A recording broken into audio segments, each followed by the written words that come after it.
जब मौसम से मुताल्लिक रुख करेंगे पंजाब का। लाहौर समेत पंजाब के मुख्तलिफ शहरों में रात गए कहीं तेज़ कहीं हल्की बारिश हुई है। कसूर, फैसलाबाद, शेखुपुरा, हाफिजाबाद, सरगोदा, उकाड़ा, साहिवाल, खानेवाल समेत कई शहरों में बादल बरसे हैं। बारिश के बाद मौसम खुशगवार हो गया। पंजाब के मुख्तलिफ शहरों में आज मजीद बारिश का इम्कान है। महकमा मौसमियात के मुताबिक आज मुल्क के बेशतर इलाकों में मौसम खुश्क और बला इलाकों में मतला जुज़वी तौर पर अबर आलूद रहने का इम्कान है। गिलगित बल्दिस्तान, कश्मीर और मुल्हिका पहाड़ी इलाकों में कहीं हल्की कहीं तेज़ बारिश का भी इम्कान है।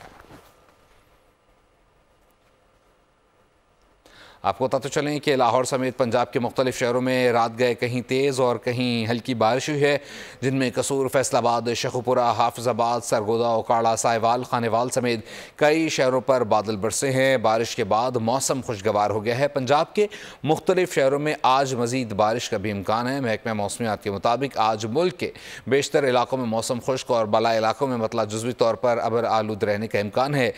गिलगित बल्दिस्तान, कश्मीर और मुल्हिका पहाड़ी इलाकों में कहीं कहीं हल्की बारिश हो सकती है। सब्सक्राइब करें और बेल दबाएं ताकि कोई खबर रह न जाए।